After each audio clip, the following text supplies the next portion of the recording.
আসসালামু আলাইকুম সবাইকে। আশা করি সবাই ভালো আছেন। আজকে আমি আপনাদের সাথে চকলেট কেক ডেকোরেশন করা দেখাবো। তো এখানে আমি হচ্ছে হাফ কাপ এবং 1/4 কাপ ময়দা নিয়েছি, আর এখানে আমি সেম পরিমাণে half cup and 1/4 cup sugar নিয়েছি। এটা হচ্ছে হাফ কাপের অ্যান্ড এটা হচ্ছে 1/4 কাপ। ঠিক আছে, 3টা ডিম নিয়েছি। এখানে আমি হচ্ছে 1.5 পাউন্ডের কেকের বেস তৈরি করে দেখাবো। অবশ্য আমার 2 পাউন্ড 1 পাউন্ডের একটা কেক হবে অ্যান্ড হচ্ছে আর হাফ পাউন্ডের হচ্ছে ওটা দিয়ে আমি জার কেক বানাবো। তো আমি এটার জন্য এদিকে 3টা ডিম নিয়েছি। এখন আমি এই শুকনো উপকরণগুলো চেলে নিব।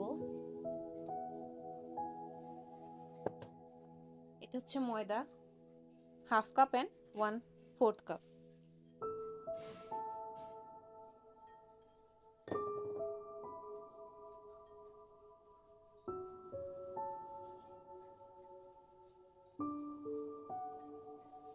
ময়দাগুলো চেলে নিয়েছি।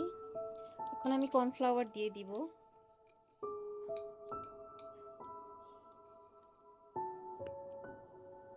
এই যে হাফ টেবিল স্পুন কর্নফ্লাওয়ার দিচ্ছি,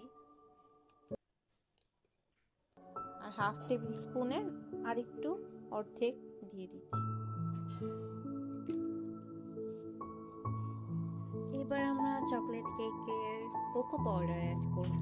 এবার আমি দিয়ে দিচ্ছি 1 চা চামচের মতো কোকো পাউডার। তারপর দিয়ে দিব হচ্ছে বেকিং পাউডার। বেকিং পাউডার এখানে আমি হাফ চা চামচ অ্যান্ড হাফ চা চামচের অর্ধেক দিব, যেহেতু আমার 1.5 পাউন্ড।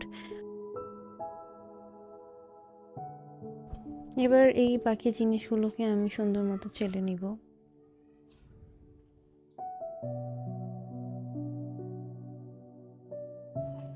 এবার নিয়ে নিচ্ছি 3টা ডিম। একে একে করে ডিমগুলোকে আমি ভেঙে নিব।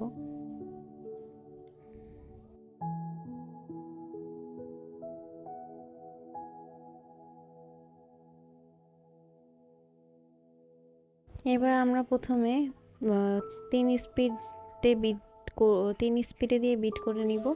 তারপর কিছুক্ষণ পর যখন হচ্ছে মোটামুটি ফোম হওয়া শুরু করবে, তখন আমরা স্পিডটাকে বাড়িয়ে দিব। অ্যান্ড আমরা কিন্তু সুগার একবারে দিব না, আমরা সুগার হচ্ছে অল্প অল্প করে এটাতে মিশিয়ে দিব।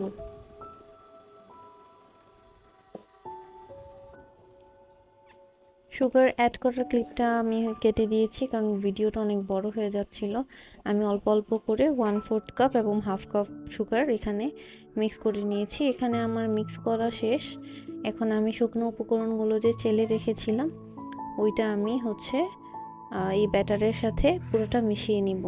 অ্যান্ড এটা কিন্তু অল্প অল্প মানে হালকা হাতে এটা মেশাতে হবে। আপনারা দেখলেই বুঝতে পারবেন আমি হালকা হাতে এটাকে মিশিয়ে নিচ্ছি। অ্যান্ড এই ক্ষেত্রে হচ্ছে আপনি যদি তাড়াহুড়া করেন তাহলে আপনার ডিমের ফোমটা নষ্ট হয়ে যাবে। তো আপনাকে অবশ্যই হালকা হাতে এটাকে মিক্স করে নিতে হবে।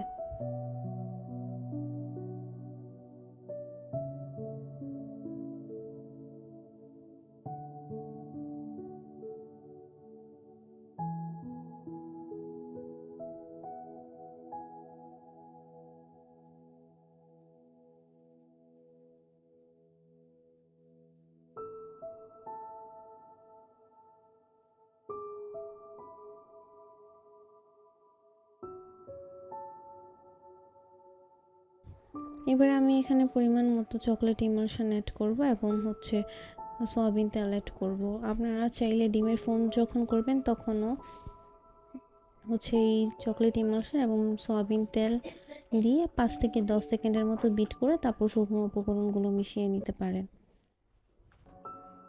ব্যাটারটা যখন একটু বেশি ঘন হয়ে যায় তখন কিন্তু অল্প পানি অ্যাড করা যায়, বাট আমি সাজেস্ট করবো যারা আপনারা বিগিনার তারা এই কাজটা করতে গেলে হয়তো বুঝতে পারবেন না বা বেশি পানি দিয়ে দিতে পারেন। অল্প অল্প করে পানি দিয়ে ব্যাটারটাকে ফিক্স করে নিতে হবে। এই ক্ষেত্রে আমার ব্যাটারটা অনেক বেশি ঘন ছিল, এই জন্য আমি অল্প পরিমাণে পানি অ্যাড করে দিয়েছি। এবার আমি যেহেতু 2টা মোল্ডে বেক করব, প্রথম মোল্ডটা আমার 6 ইঞ্চি ছিল, এটাতে আমি 250 গ্রামের মতো ব্যাটার ঢেলে দিব। তারপর হচ্ছে আমার যে আরেকটা 5 ইঞ্চির মোল্ড আছে ওইটাতে আমি বাকি ব্যাটারটুকু ঢেলে দিব। দেখতেই পাচ্ছেন স্ক্রিনে আপনারা।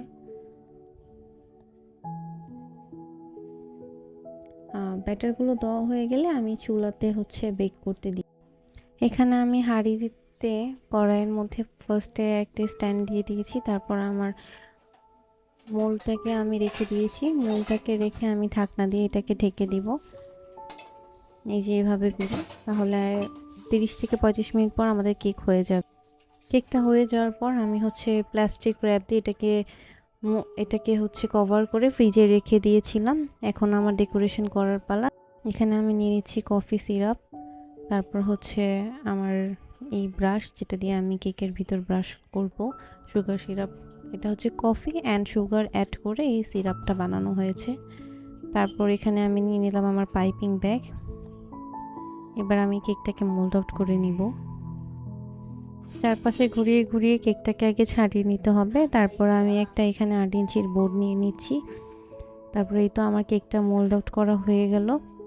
এখন হচ্ছে আমি কেকটাকে 3 পার্টে কেটে নিব। উপরের পার্টটুকু আমি এইভাবে করে ফেলে দিই, এটুকু অংশ আমি কেকের ভিতর রাখি না।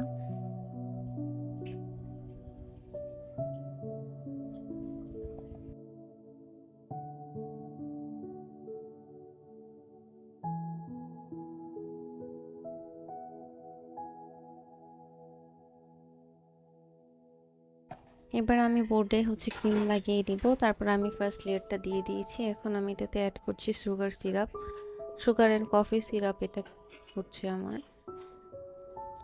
এখন আমি আবার এটার উপর চকলেট গানাশ অ্যাড করে দিচ্ছি, এতে করে কেকের টেস্ট অনেক বেশি এনহ্যান্স হয়।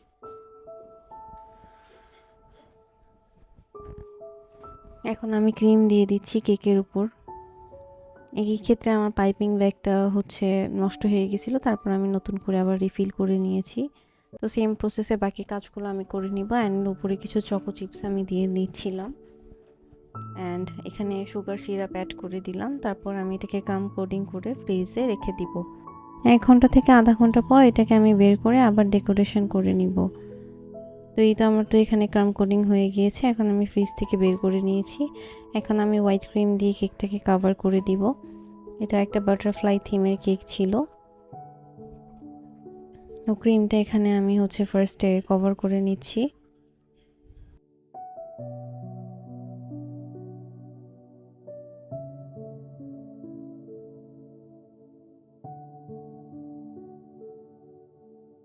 এখানে আমি ট্রান্সভায়োলেট পিঙ্ক কালারটা নিয়ে নিয়েছি 2 ফোঁটা, অল্প একদম স্লাইটলি পরিমাণে আমি ইয়েলো কালার দিয়েছিলাম। প্যালেট নাইফ দিয়ে চারদিকে আমি হচ্ছে এই ক্রিমটাকে আমি লাগিয়ে দিব। ক্রিমটা লাগানো হলে আমি হচ্ছে একটা স্ক্র্যাপার দিয়ে ডিজাইনটা করে দিব। এটা হচ্ছে ক্লায়েন্ট যে পিকচার দিয়েছিল ওইটার মধ্যে এরকম ছিল। অ্যান্ড উপরে একটা স্পাইরাল ডিজাইন করে দিচ্ছি। তারপর আমি এটাতে কিছু সুগার বলস অ্যাড করব। অ্যান্ড এগুলো হচ্ছে গোল্ডেন ফয়েল পেপার, চারদিকে আমি আস্তে আস্তে করে দিয়ে নিচ্ছি। এবার অ্যাড করছি আমি সুগার বলস, বড় এবং ছোট দুইটা মিলিয়ে আমি এখানে অ্যাড করে দিয়েছি। এখন আমি এই প্রজাপতিগুলো ব্যবহার করব। এখানে ডাবল সাইডেড টেপ আছে, ওইটাকে আগে লাগিয়ে তারপর যে স্টিকগুলো থাকে সেটা হচ্ছে এখানে অ্যাড করে দিয়ে দিতে হবে। এই বাটারফ্লাইগুলো আমি স্টিক ছাড়াই দিয়েছি, কারণ এখানে স্টিক ছাড়া দিলেই এটাকে ভালো লাগতো। এখন আমি স্টিকটা ইউজ করবো, যে ডাবল সাইডেড টেপ নিয়ে এখানে লাগিয়ে নিলাম। তারপর এটাকে উঠিয়ে দিচ্ছি। তারপরে এই যে স্টিকগুলো যে আছে এটাকে আমি হচ্ছে এটাতে লাগিয়ে নিব। এই যে আমার বাটারফ্লাই সেট হয়ে গেল। তারপর এটাকে একটু ভাঁজ করে নিয়েছি। এখন বাটারফ্লাই যে বাকিগুলো আছে সেগুলো আমি একে একে করে বসিয়ে দিচ্ছি। অ্যান্ড কেকটার ফাইনাল লুক খুবই সুন্দর অ্যান্ড কিউট ছিল, মাশাআল্লাহ।